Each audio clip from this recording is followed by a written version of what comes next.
Hey, what's up you guys? You are watching Data Science with Ilarion Garbazov, and today we'll have a talk on 5 machine learning regression techniques. Let's talk about it! Guys, I need your help.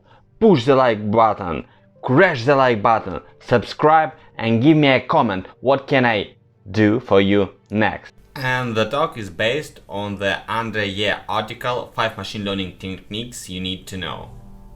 Here are 5 regression algorithms that you should have in your toolbox, along with popularized classification algorithms like SVM, decision tree, and neural networks. So, first of all is neural network regression. Neural networks are incredibly powerful, but they are usually used for classification. Signals pass through layers of neurons and are generalized into one of several classes. However, they can be very quickly adapted into regression models by changing the last activation function. Each neuron passes values from the previous connection through an activation function, serving the purpose of generalization and nonlinearity. Usually the activation function is something like the sigmoid function or the ReLU function. Sigmoid and ReLU.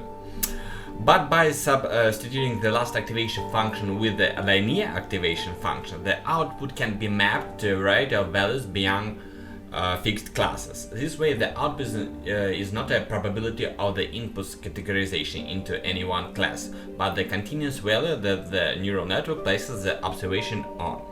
In this sense, it's like a neural network addition to a linear regression.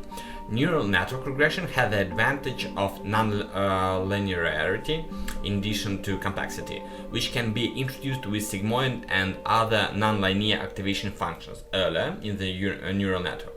However, the excessive use of ReLU, rectified linear unit, is an activation function may mean the model has a tendency to avoid outputting negative values, as ReLU ignores relative differences between negative values. This can either be solved by limiting the use of ReLU and adding more negative value appropriate activation functions, or by normalizing the data to a strictly positive range before training. Let's now look for the implementation. Using Keras, say we build the following artificial neural network structure, although the same could be done with the convolutional neural network or another network, as long as the last layer is either a dense layer with a linear activation or simply a linear activation layer. So here is our model is a sequential model. We add dense with a layer with 100 neurons and sigmoid activation function. ReLU dense with 50 neurons and sigmoid activation function ReLU and dense. And important part of this layer would be to add dense layer with 1 neuron and activation and linear activation function. A problem in neural network has always been its high variance and tendency to overfit. In the code example above, there are many sources of non-linearity like softmax or sigmoid. If your neural network performs well on the training data with a purely linear structure, it may be better to use a pruned decision tree regression, which emulates the linear and high variance of the neural network, but allows the data scientist more control over the depth, width, and other attributes to control overfitting. The second one would be decision tree regression.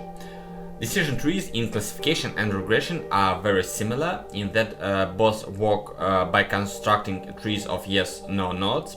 However, while classification and nodes result in a single class value, for example 1 or 0, for a binary classification problem, regression trees end with a continuous value with the continuous value. So here is the classifier and regressor and the difference between them. Because of the specific and high variance nature of regression, simply as a machine learning task, decision tree regressors need to be pruned carefully. Yet the way it approaches regression is irregular. Instead of calculating the value on a continuous scale, it arrives at set n nodes, and if the regressor is pruned too much, it has too few n nodes to properly achieve its task. Hence, a decision tree should be pruned such that it has the most freedom, but not enough such it is too deep. If left unpruned, an already high variance algorithm will skyrocket in overfitting complexity due to the nature of regression. Here the implementation of the decision tree regression can easily be created, for example, in sklearn. From a sklearn tree, you would import decision tree regressor. Our model is decision tree regressor, and we just feed our regressor with training data and train labels. Because decision tree regressor parameters are so essential, it is recommended to use sklearn grid CV parameter search optimization tool to find the right guidelines for the model. When evaluating performance, formally they use k-fold testing instead of standard train test split to avoid the randomness of the latter that may intrude with the delicate results of the high variance model. Okay, so the third is Lasso regression. It's a linear regression specifically adapted for data that shows heavily multi-collinearity, heavy correlation of features with each other.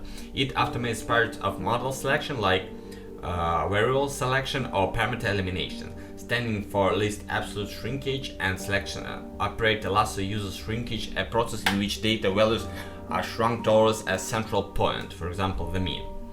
Here how it looks like. The process of shrinking adds several benefits to the regression models. More accurate and stable estimates for true parameters, reduce sampling and non-sampling errors, smooth spatial fluctuations.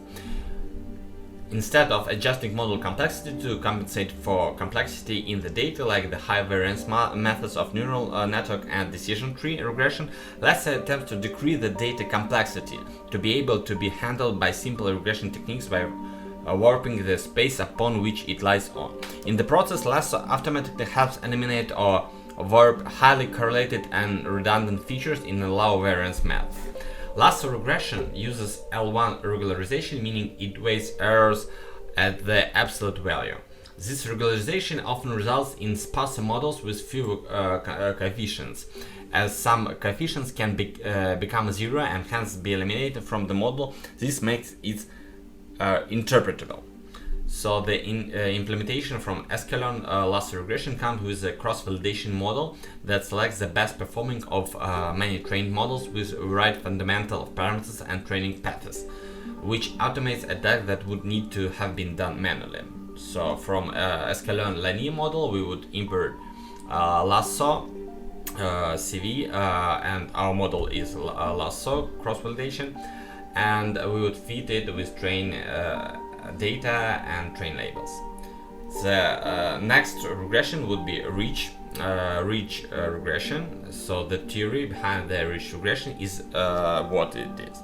Reach regression is very similar to Lasso regression in that it applies shrinking. Both reach and Lasso regression are well suited for datasets that have an abundant amount of features which are not independent from one another, but the large difference between the two is that reach utilizes L2 regularization, meaning that none of the coefficients become zero as they do in a Lasso regression, L1 regression.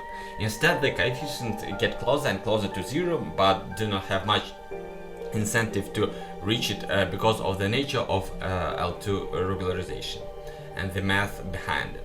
So the implementation of reach regression can be implemented in sklearn. So you'll take the from sklearn linear model, you'll import reach regression. So our model would be reach, and you feed it with train data and train labels. And the last one of regressions would be elastic net regression. So the theory behind it, elastic net seeks to take the best from both reach regression and Lasso regression by combining L1 and L2 regularization.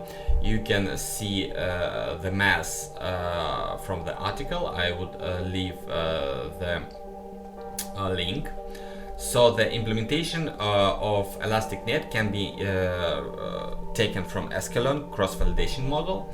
So from sklearn linear model you would take elastic net cross-validation, and the model name is elastic net cross-validation, and you feed it with train data and train labels.